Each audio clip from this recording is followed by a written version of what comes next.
дуруд шунавандагони азиз, тозатарин матолиби рӯзро мустақиман рӯи мавҷи радиои муҳоҷир мешунавед ва имрӯз 3 июни 2020 сол аст.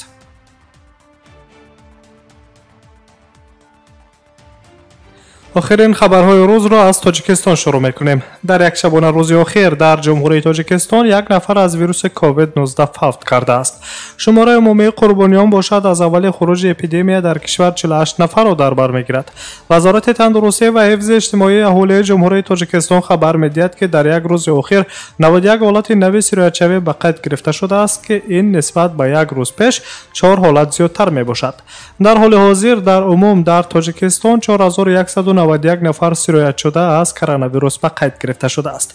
ҳамчунин ҳолатҳои беҳбуд шудани вазъи сиҳатии беморон ва шифоёфтани онҳо аз коронавирус низ кам нестанд. чунончи вазорати тандурустии кишвар иттилоъ медиҳад, дар як рӯз 130 нафар беморон шифо ёфта, шумораи умумии онҳо ба 2347 нафар расидааст, ки ин 56% шумораи гирифторони сирояти коронавирусро дар ҷумҳурӣ ташкил медиҳанд.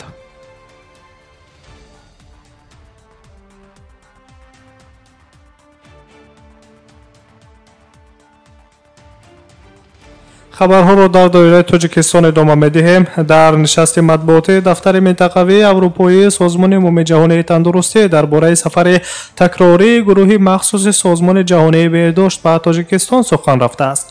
коршиноси махсус дар тоҷикистон, корманди маркази ҳамоҳангсозии оид ба вокуниш ба пандемияи COVID-19 доктор Олег Староженко қайд кардааст, ки мубориза бо коронавирус як равиши хеле ҳамаҷонибаест, ки захираҳои муайянро талаб мекунад, менависад Спутник Тоҷикистон. дар ҳолати зарурӣ созмони умумии ҷаҳонии тандурустӣ омода аст, ки шарикони худро барои кӯмак, пешниҳоди таҷрибаи зарурӣ ва таъмини таҷҳизотҳои муҳофизативу шахсиву дигар имконоти дар ихтиёр дошта сафарбар кунад. мо хуб медонем, ки ҳеҷ кишваре ва ҳеҷ як ташкилоте наметавонад танҳо ба пандемия мубориза барад. аз ин рӯ мо ҳама якҷо бояд бошем ва ҳаракат кунем, гуфтааст Олег Староженко. ӯ ҳамчунин бо истинод ба котиби матбуоти дафтари минтақавии созмони умумии ҷаҳонии тандурустӣ дар аврупо Луба Негру илова намудааст, ки гурӯҳи махсуси коршиносони созмони ҷаҳонии беҳдошт ба наздикӣ боз ба тоҷикистон ташриф меоранд. ёдовар мешавем, ки сафари охирини гурӯҳи махсуси созмони ҷаҳонии беҳдошт ба ҷумҳурии чанде пеш сурат гирифта буд, ки коршиносон 2 ҳафтаи аввали моҳи майро дар тоҷикистон ба омӯзиши вазъ гузарониданд.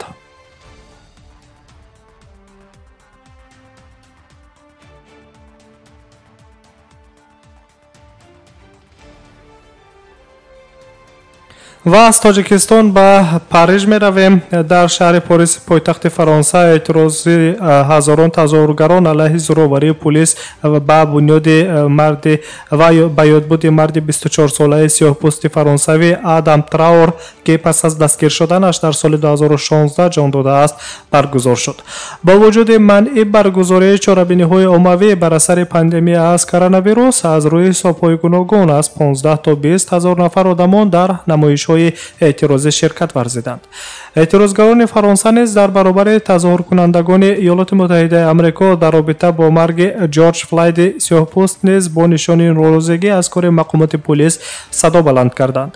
эътирозҳои оммавӣ дар шаҳрҳои Порис, Лил, Марсел ва Лион токунун идома дорад. тазоҳургарон аз эътирози осоишта замоне даст ба бетартибиҳо заданд, ки мақомоти пулис хостанд пеши роҳи онҳоро бигиранд. аммо ин амали пулис хашми сокинонро ба бор овард ва онҳо аз ҳамоиши осоишта баръакс даст ба бетартибиҳои оммавӣ заданд. чандин нақлиёти пулис, мағозаҳо ва биноҳои маъмурӣ токунун дар Фаронса ба кӯми оташ рафт. дар Амрико низ тазоҳуроти сартосарӣ аз 26 май алайҳи зӯроварии пулис идома дорад ва дар як қатор шаҳрҳо эътирозҳо ба тазоҳуротҳо ва бархӯрдҳо бо пулис сурат гирифт. рӯзи сешанбе дар даҳҳо шаҳри Иёлоти Муттаҳидаи Амрико соати комендантӣ ҷорӣ карданд, вале ин ҳам садди роҳи эътирозгарон нагардид. президенти Иёлоти Муттаҳидаи Амрико Доналд Трамп аз беамалии ҳокимони якчанд аёлатҳо интиқод карда таҳдид намуд, ки қувваҳои мусаллаҳро барои мубориза бо зӯроварӣ истифода мекунад. аммо чуноне мебинем, ҳамоно мардум дар сартосари Амрико аз эътирозҳову бетартибиҳои оммавӣ даст бардоштанӣ нестанд.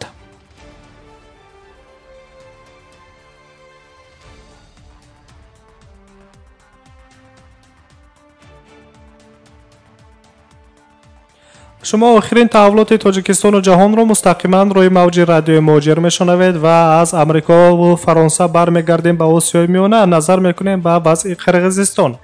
انتخابات پارلمانی که 4 اکتبر سال روان در قرقیزستان تعیین شده است میتواند به تأخیر افتد، گفته است سخنگوی پارلمانی قرقیزستان داستان ژومابکوف. قید کرده شده است که این مسئله وابسته به وضع اپیدمیولوژی قرقیزستان حل خود را می‌یابد. با وجود این بعضی وکیلان پارلمان پیشنهاد کردند که انتخابات پارلمانی به مهلت دیگر موقوف گذاشته شود. در کنستیتوسیا وضعیت فوق‌العاده پیش بینی شده است. انتخابات پارلمانی در دوام مهلت اعتباری آن برگزار نمی شود. اگر وضع در تیر ماه بهتر شود و وضعیت فوق‌العاده جاری کرده شود، انتخابات می تواند به تأخیر گذاشته شود. ابراز داشته است داستان ژومابکوف. یادآور می‌شویم که امروز 3 ایون سال 2020 در قرقیزستان شماره عمومی بیماران کرونا ویروس 1871 نفر به طور رسمی گفته می شود.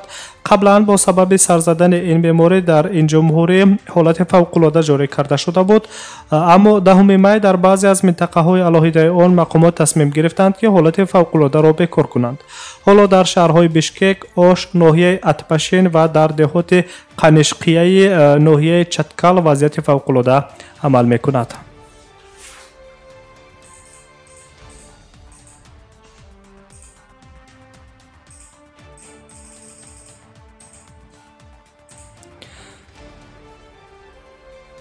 مقامات چرنگوریا روی خط 130 دولت جهان را ترتیب دادند که طبق آن شهروندان این کشورها می توانند از 1 ایون سال روان به ممنوعیت وارد این مملکت گردند. خبر می‌دهد وزارت تندرستی چرنگوریا.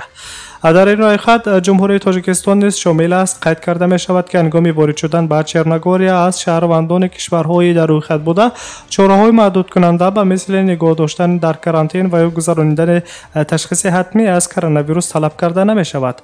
همزمان در خبر نشر کرده گفته می شود که وارد شوی به کشورهای اجازه داده می شوند که در آنجا پست شوی سطح پنج شوی کرونا ویروس و کم شدن شماره حالتهای گرفتار شوی به نظر می رسند. اگر از آن طبق طلباتی که روی خط مذکور ترتیب داده شده است شماره بیماران گرفتار به کرونا ویروس در این کشورها باید نه بیشتر از 25,000 نفر را در بر گیرند. به روی خط کشورهای ورود به چرنگوریا اینچنین ازبکستان، آذربایجان، گرجستان و قرقیزستان داخلند. اما روسیه تا حال در قطار کشورهایی می باشد که شهروندانشان حق ورود به چرنگوریا را ندارند. وارد شوی به چرنگوریا همزمان برای سیاحان از اسپانیا، ایتالیا و بریتانیای کبیر نیز در حال حاضر ممنوع است.